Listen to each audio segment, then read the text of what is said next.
केवल राजा नहीं बैठे, हम भी तो राज समाज में बैठे हैं। हाँ, गुरु बाबा विश्वामित्र भी तो राज समाज में बैठे, हमारे भैया श्री राम जी भी तो राज समाज में बैठे।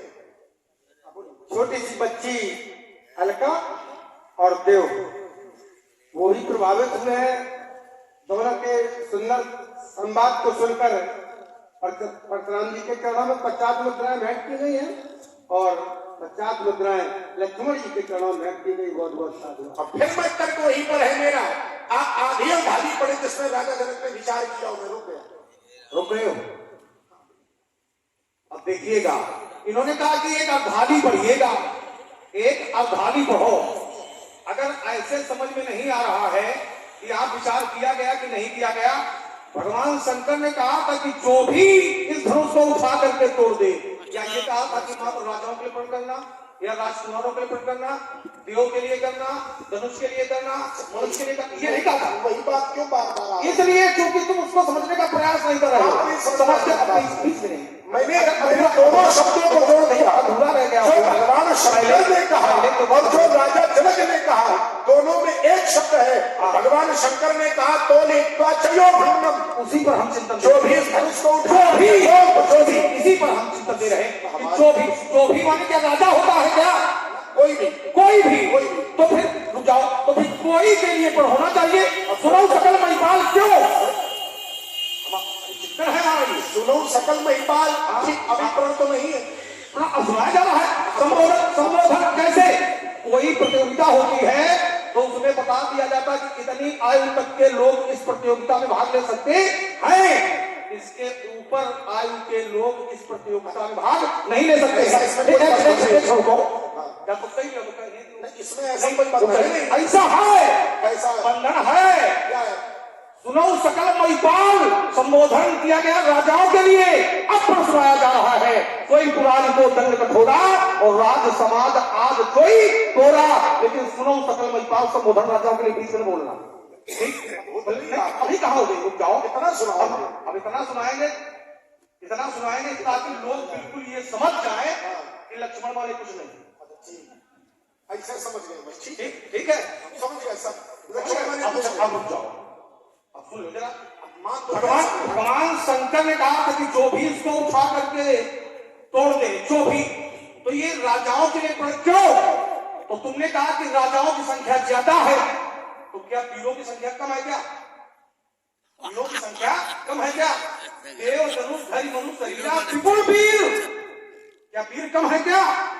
तो वीरों को संबोधन क्यों नहीं? अब आइएगा, अब देखिए, जैसे वर्ग विशेष से हटाया गया, पहले राजाओं के लिए था, तो इसमें विचार किया गया कि नहीं, क्या बात ये है।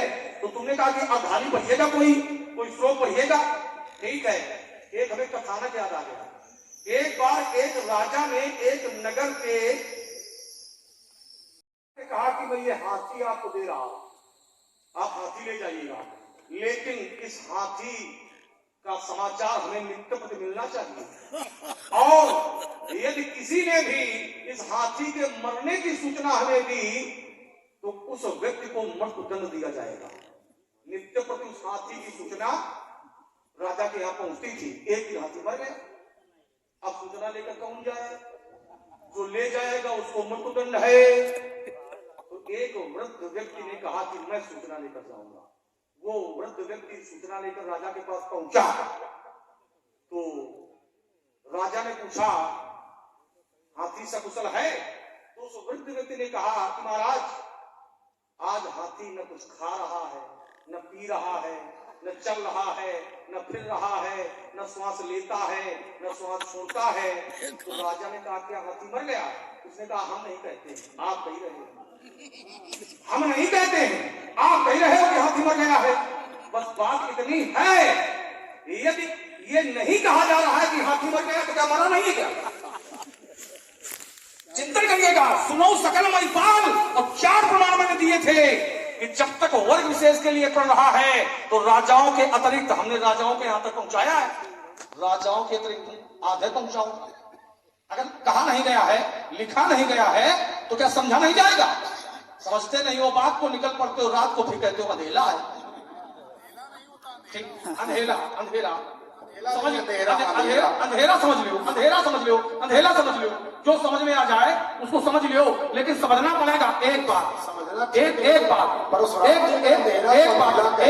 हाँ कह सकते हैं, चूंकि इस मानस में बहुत ऐसे शब्द हैं जो तद्भव के रूप में है, तत्सम के रूप में है, अगर तद्भव का भी प्रयोग करेंगे हम तो भी अनुचित नहीं है।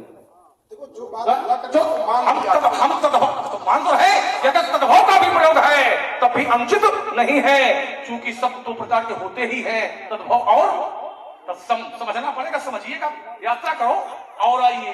तो यहाँ पर जब तक पण वर्ग विशेष के लिए रहा है तब तक उन्होंने कहा कि नहीं सबके लिए धनुष तोड़ने की घोषणा थी, सबके लिए नहीं। तो एक इन्होंने आरोप लगाया कि धनुष तोड़ने वाला राजा नहीं है, तो जब धनुष तोड़ने वाला राजा नहीं है और प्रण राजाओं के लिए था तो राजा जनों को मना कर देना चाहिए कि प्रण हमारा राजाओं के लिए है, तुम तो राजा हो नहीं, धनुष काहे तोड़ने जा रहे हो। इसीलिए मैंने एक रेखा खींच दी थी कि जब तक प्रण सार्वजनिक नहीं हुआ है तब तक राजाओं के अतिरिक्त इसके पास कोई नहीं आया है। नहीं तो 4 रानियां पड़ी थी, हमने कहा आधी पढ़ के सुनाओ, यहां किसी राजा के तक भेजो, अभी तक नहीं भेज पाए हुए।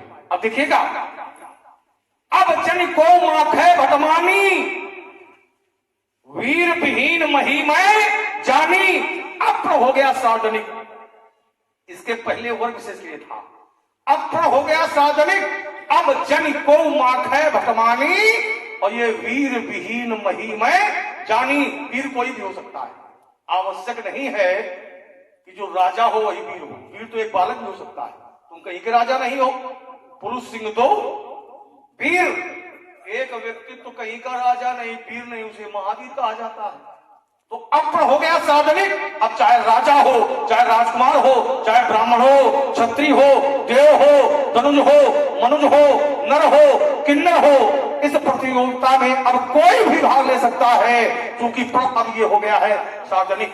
एक बात, छोटी सी एक बात तुम्हारी और थी, तुमने कहा कि देखिए हमें तुम क्या धोखा समझ रहे होगा।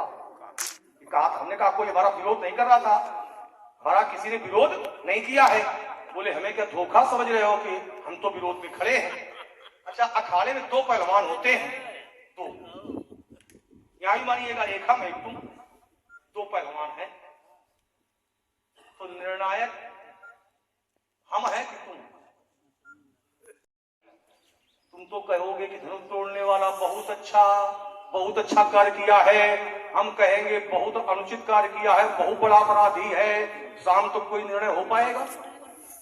तुम अपनी बात कहते रहोगे, हम अपनी बात कहते रहेंगे। तीसरा चाहिए निर्णायक के रूप में, ठीक। इसीलिए मैंने बात रखी थी कि जब 14 भुवनों का तीनों लोगों के समर्थक उसके पास हैं, तीनों लोगों का समर्थन उसको प्राप्त है, तो ये बाबा तो अकेला है। 14 भुवन एक पति होई और भूत द्रोह तिष्ठे नहीं सोई। जब 14 भुवन तीनों लोगों के समर्थक है उसके, तो बाबा अकेला ये विरोध में खड़ा है। इसका विरोध होना चाहिए कि नहीं होना चाहिए? चलो यहां से जोड़े दे रहे हैं। थोड़ी देर पहले जब हम नहीं आए थे, ज्यादा नहीं, बहुत ज्यादा हो रहा है, ज्यादा हो रहा है। हम बदले दे रहे, हम बदलने के लिए तो हमने कहा था ये कहते ना बदलो। अब नीरस हो रहा है, कोई बात। अब देखिए, बढ़ाने की कोई बात ही नहीं है, बढ़ाना कुछ नहीं है, बस छोटा तर्क यदि हो जाए तो अच्छा लगने लगे। लेकिन समस्या वही है कि नहीं 14 चौपाई जरूर सुनाएंगे, सीधी सीधी बातें हो रही है, उसका उत्तर नहीं मिल रहा है। आपने एक बात कही कि लक्ष्मण हम धनुष तोड़ने वाले का पक्ष ले रहे हैं और परशुराम जी धनुष का पक्ष ले रहे हैं, तो तीसरा कोई एक निर्णायक होना चाहिए। इसका एक सीधा नियम है, दंड संहिता यह कहती है जब तक अपराधी पर अपराध सिद्ध न हो जाए तब तक उसको अपराधी नहीं माना जा सकता। सीधी बात। तो फिर आप क्यों कह रहे हो धनुष तोड़ने वाला अपराधी है? क्योंकि आप तो धनुष के पक्षधर हो, आप निर्णायक बन के नहीं आए हो। ये आपने कहा अपने मुख से, आपने कहा मैं धनुष का पक्षधर हूं, तुम धनुष तोड़ने वाले के पक्षधर हो। तो जब तक तीसरा कोई निर्णय करने वाला नहीं तब तक आप ये कैसे कह सकते हो कि धनुष तोड़ने वाला? एक बात, क्योंकि अपराधी पर जब तक अपराध सिद्ध नहीं हो जाता तब तक उसको अपराधी नहीं कहा जा सकता। यहाँ उस विभाग के लोग भी बैठे हैं, आप लोग तो जानते हैं, समझदार हैं, पढ़े लिखे लोग हैं, बताने की आवश्यकता नहीं है। तो इसलिए जब तक सिद्ध न हो जाए कि उसने अपराध किया है तो अपने शब्द वापस लीजिए कि धनुष तोड़ने वाला अपराधी है। एक बात।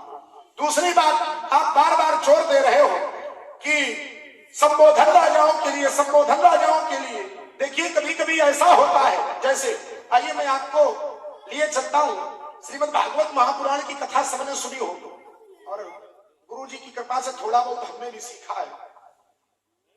जिस समय परीक्षित जी पहुंचे गंगा जी के किनारे, ध्यान देना, बदल रहा हूं थोड़ा, वहां पहुंच पाना तो पहुंचना आपका विषय है।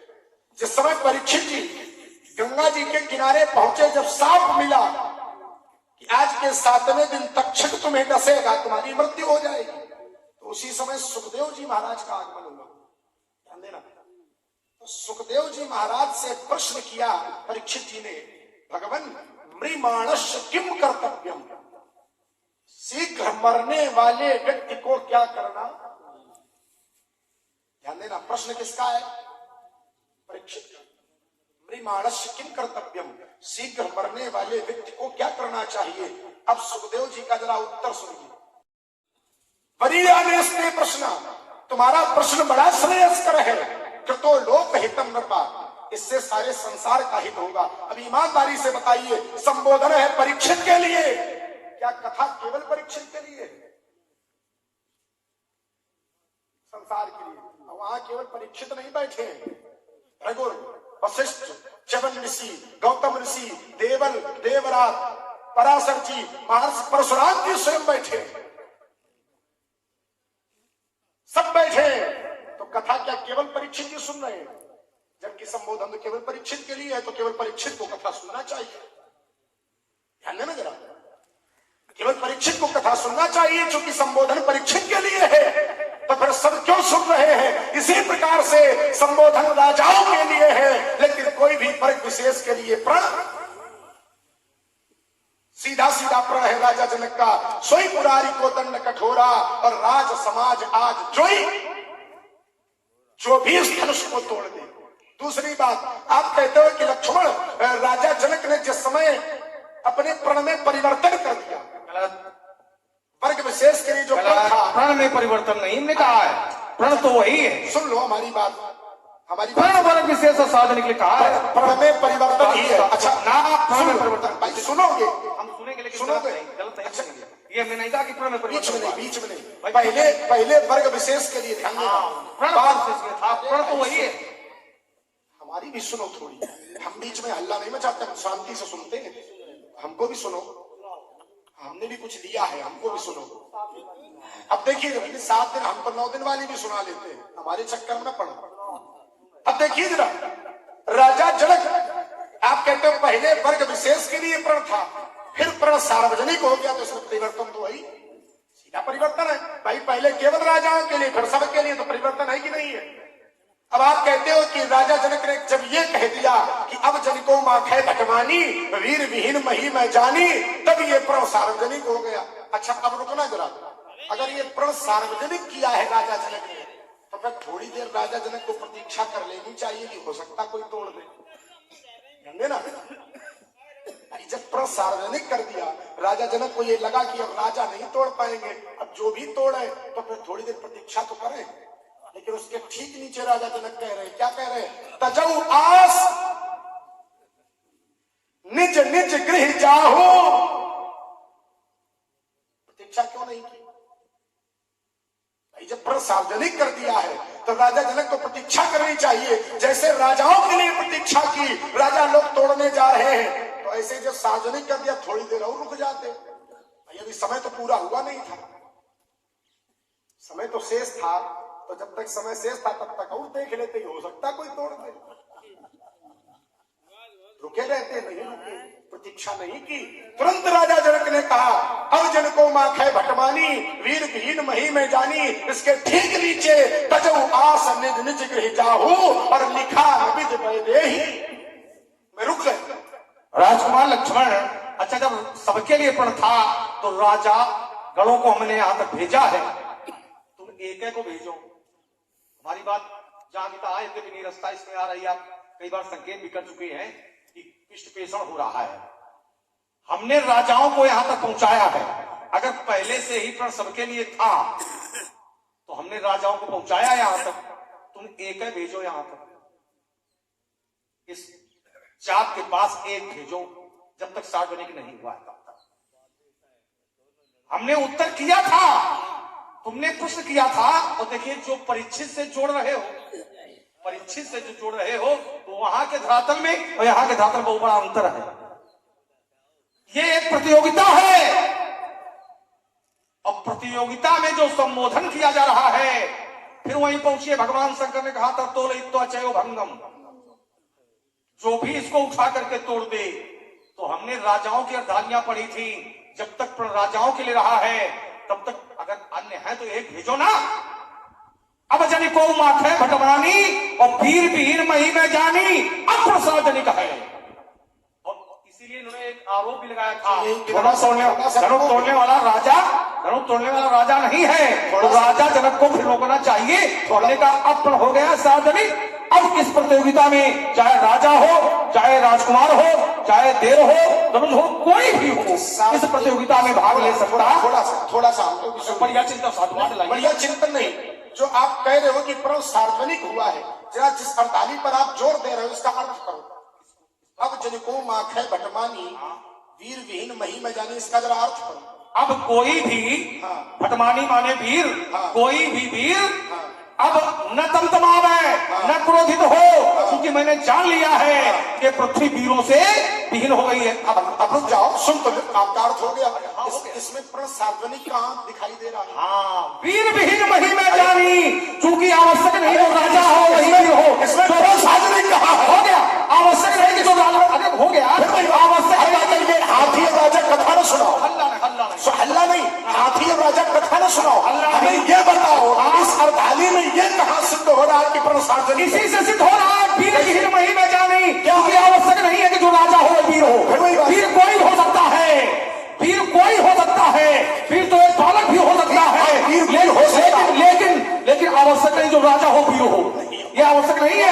ठीक है, ठीक, वो बात ठीक है, लेकिन अब तोड़ने वाला कोई भी हो, राजा हो, राजकुमार हो, कोई भी हो, अब इस प्रतियोगिता में भाग ले सकता है। ये कब कहा? जब राजा, जब वो विशेष ने इस कार्य को नहीं कर पाया, तब जिसके लिए था, जब उसको श्री हत भय हार ही राजा, ठीक हो तार से एक 12 निर्भुजबल विदुष, जितने भी यहाँ आए हैं वो सब राजा हैं, राजा है, और हम राजाओं को यहाँ तक पहुंचा रहे हैं। और आइए फिर पहुंचो, जिनके पहुंचाओ, आगे भाग नहीं रहे, चर्चा हो रही वहां छोड़ करो। पहली बात तो उचित दूरी बना, जहाँ चर्चा हो रही वहां छोड़ करो। ऐसे ज्यादा नहीं, आप अर्धाली पढ़ रहे हो, हम राजाओं को पहुंचा रहे हैं। आधी पढ़ो, हमने ये कहा, एक बात सुन, हमारा तुम्हारा नहीं है, अब हम नहीं देंगे समय, कल हमारा है, जबरदस्ती कल हमारा है।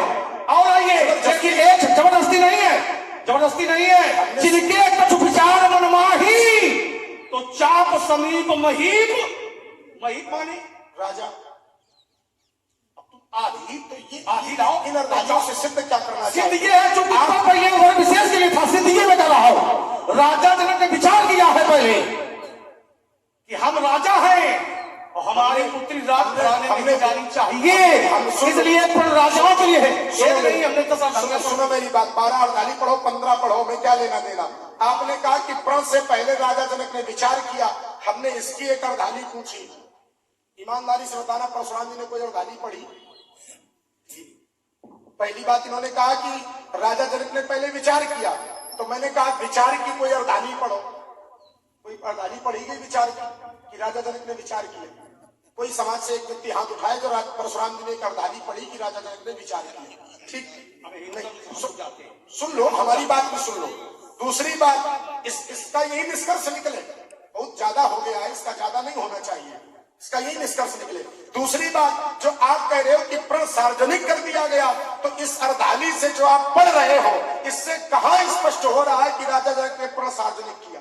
अब ये तो हो गया वही बात है, कुछ लोग ऐसे होते हैं, कथा सुनाओ, कुछ लोग ऐसे होते हैं, अगर कथा सुनाओ, एक क्षण, कुछ लोग ऐसे होते हैं, अगर पूछते हैं भैया अमुक व्यक्ति का घर कहाँ है, यही कथा को संकेत बता दिया, और कुछ लोग हाथ पकड़ के पहुंचाया जाता है। इसी से सिद्ध हो रहा है क्या सिद्ध हो रहा है? ये सिद्ध हो रहा जैसे तुमने कहा कि कोई एक अर्धाली पढ़िएगा, ठीक, तो क्या ये समझ में नहीं आ रहा है कि पहले पूर्ण राजाओं के लिए था नृपण बिलोक की जनक अकुलाने, नहीं तो समय बिलोक की जनक अकुलाने होना चाहिए। हम सब मान रहे हैं, सबके लिए होना चाहिए। हमें इस अर्धाली से ये बताओ, इस अर्धाली से ये सिद्ध करके दिखाओ। खिसियार समझ में आ रही है? ये खिसियार समझ में आ रही है? अब जन को माथे घटमानी वीर विहीन मही में जानी, इस अर्धाली में ये कहां सिद्ध हो रहा है कि अब राजा नहीं है कोई भी धनुष? हाँ, वीर, क्योंकि वीर कोई हो सकता है, यह आवश्यक नहीं कि जो राजा हो वो वीर हो, ठीक?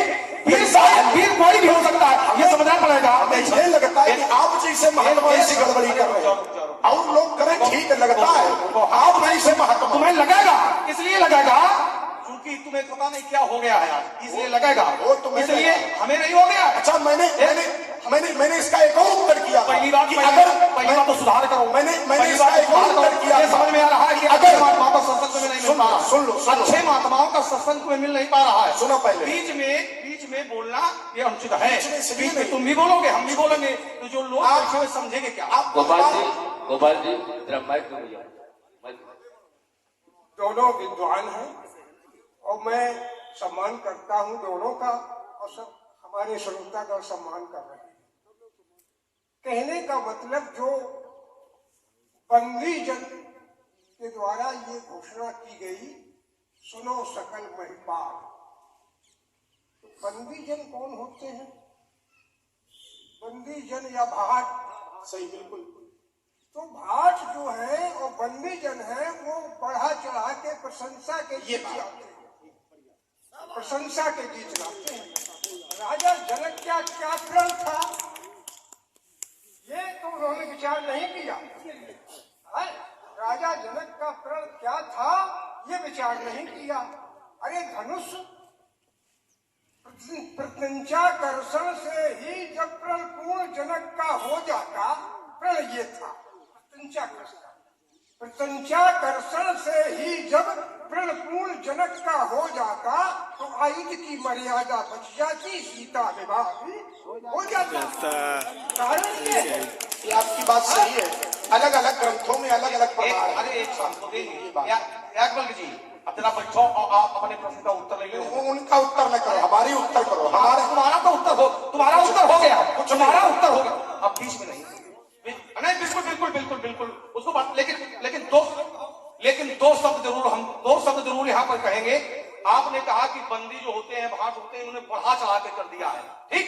अगर बंदियों ने बढ़ा चढ़ाकर बात रख दी है, ठीक, किसको नहीं, तो उन्होंने सोचा अगर बढ़ा चढ़ा के बंदियों ने कहा है तो फिर नृपण बिलोक की जनता बुलाने क्यों? फिर समय विरोध होना चाहिए। अगर बढ़ा चढ़ाकर बात रखी है तो इससे सिद्ध है अपने मन से उन्होंने नहीं कहा है, बंदियों ने कहे बजाय कहो पन मोरा, बंदियों को बुलाया राजा ने, कहे बजाय कहो पन मोरा, तो चले भाट ही हरस थोरा, बोले बंदी बचन बन सुनो सकल महिपाल, बन विदेश कहाई हम हुजा उठाए विशाल, सोई पुरारी को दंड कठोरा, ये है प्रण, सोई पुरारी को दंड कठोरा, और राज समाज आज जोई तोरा, ये है प्रण। लेकिन पहले राजाओं के लिए और बाद में फिर सबके लिए है, सार्वजनिक प्रण हो गया है। इसलिए तर तर टूटेगा परितारा मंडलिया, ये घर घर गगन गड़ा का सा सुनाएगा, खंड खंड होगा खमलिया, ये खदाम पर्दा फट जाएगा, जब तक टूट टूटने के सुमेर में तब फटेंगे, फलिन थम जाएगा, कर दिया प्रधानमंत्री बुखार का तो सारी सब हट जाएगा। अपनी बात रखनी चाहिए, अच्छी बात है सबको, नहीं हम वही सी धारा जुड़ रहे हैं, लेकिन एक ही बात की बार बार आवृत्ति और फिर भी कुछ निर्णय न निकले। निर्णय निकल चुका, फिर बीच में बोले, फिर बीच में बोले, हमें अपनी बात कहने दो। मैंने बाद में लोग ये कहें कि परशुराम जी बहुत बोलते थे, उनको बहुत आता था, लक्ष्मण को कुछ नहीं आता। नहीं, यही बात कि लोग बाद में ये कहें कि परशुराम जी को बहुत आता था, लक्ष्मण कुछ नहीं आता था, क्योंकि परशुराम जी 14 अर्धाली सुनाते थे, लक्ष्मण एक अर्धाली। हमें एक अर्धाली में संतुष्टि है, हम ये नहीं चाहते पूरी अखंड रामायण हो। चलो पढ़ लो, हम सुनो, हम ये नहीं चाहते। हमारा ये है कि तर्क में तर्क, चोट पर चोट हो, सीधी बात। मैंने दो बातें रखी थी, दोनों बातों का उत्तर नहीं, 14 चौपाई सुना दी, लेकिन दोनों बातों का उत्तर नहीं मिला। मैंने कहा था पहला प्रमाण ये पढ़ दो कि राजा जनक ने विचार किया है। पढ़ से पहले राजा जनक ने विचार किया, इसका कोई प्रमाण पढ़ो। कोई पढ़ा? 14 चौपाई सुनाई, कोई प्रमाण पढ़ा? नहीं पढ़ा। दूसरी बात मैंने ये कहा था, मैंने अब जो है खुल तो जाने दो कम से कम, हाँ खुल तो जाने दो कम से कम। दूसरी बात मैंने ये कहा था कि महाराज अगर प्रण सार्वजनिक हो गया है तो जो अर्धाली पढ़ रहे हो इससे कहां सिद्ध हो रहा है अब जिनको माखे भटमानी वीर विहीन मही में। ये तो राजा जनक ये कह रहे हैं कि अब मैंने जान लिया इस पृथ्वी पर कोई वीर शेष, इसका अर्थ है सीधा सीधा राजा जनक ये कह रहे हैं कि मैंने ये जान लिया इस पृथ्वी पर कोई भी वीर शेष नहीं रह गया। अच्छा मैं इनकी बात मान भी लूं तो मैंने एक बात और रखी थी कि अगर इनकी बात मान लूं कि प्रण सार्वजनिक हो गया तो फिर राजा जनक को थोड़ी देर प्रतीक्षा करनी चाहिए। हाँ, परदायक फार्मास्यूटिकल्स वालों के द्वारा 50 मुद्राएं परशुराम जी के चरणों में और 50 मुद्राएं लक्ष्मण जी के चरणों में भेंटी गई। बहुत बहुत साधुवाद। मैंने ये भी कहा था कि राजा जनक को जब प्रण सार्वजनिक कर दिया तो थोड़ी देर प्रतीक्षा करनी चाहिए कि हो सकता है कोई धनुष तोड़ दे, तो प्रतीक्षा क्यों नहीं की? तुरंत उसके जहां आप अर्धाली पढ़ रहे हो कि प्रण सार्वजनिक है, यद्यपि है नहीं, लेकिन अगर मान भी लिया जाए तो उसके ठीक नीचे अर्धाली है, तजौ आस व्यंजन गृह जाहू और लिखा नबिद वैदेही। कहां ले जाओगे इसको? जबरदस्ती का हल्ला मचाए, क्या मतलब इन बातों का? इसलिए महाराज हो जाओ सावधान, नहीं तो सभा से भाग जाओगे। बोले जब धर्ष वाले में पड़ो जबर चक्कर में या धर्षण को उठा लेंगे, बोली रघुवंश खड़ा है नहीं ये नहीं कर सकते, शिव की चार शमिस काल खा लेंगे। तुम्हें क्या हो गया बाबा? मैं तो नहीं हो गया, लेकिन आप जो अकड़ते हिट जाते हो, जगत के वीर सिंहों को मुनि भरसा दिखाते हो। आप लोगों से इन्होंने 2-3 प्रश्न किए हैं भैया, आप लोगों से एक प्रश्न हम भी किए ले रहे हैं। राजा और वीर ये दोनों एक ही होते हैं कि अलग अलग होते हैं? तो फिर इनकी बात बिल्कुल 19 हो गई, फिर हमें कहने की आवश्यकता नहीं है। अगर राजा वीर एक ही होते हैं तो इनकी 21 हमारी 19, और अगर अलग अलग होते हैं तो फिर इनकी 19 है। ठीक है, अब इन्होंने एक बात रखी है, उस पर भी चिंतन करेंगे। इन्होंने कहा कि कोई अर्धाली नहीं पड़ी कि राजा ने उस पर विचार किया है, तो हमने समझा दिया है कि पहले राजाओं के लिए था और फिर वीरों के लिए है, यही विचार है। पहले वर्ग विशेष के लिए है, अब सार्वजनिक है, यही विचार है। अर्धाली बोले नहीं पड़ी, चलो 4 अर्धालियां हम भी पढ़े दे रहे हैं और अर्धाली पढ़ के उत्तर करेंगे। विगत दिवस गुरु आयस पाई, ये बात किया इन्होंने इसलिए मैं कर रहा हूं। विगत दिवस गुरु आयस पाई, संध्या करन चले दो भाई। विगत दिवस है, सायंकालीन संध्या है, सायंकालीन संध्या पश्चिम दिशा के मुंह करके की जाती है। ठीक, विगत दिवस गुरु आयुष पाई, संध्या करन चले दो भाई। संध्या करने दोनों भाई चले हैं, विगत दिवस है, सायंकालीन संध्या है, तो पश्चिम को मुंह करके करना चाहिए। तो ये क्या पश्चिम को मुंह किया है? हाँ, ठीक कह रहे हो, ठीक कह रहे हो। ये अर्धाली पर के उत्तर करेंगे। अच्छा, इन्होंने किया क्या?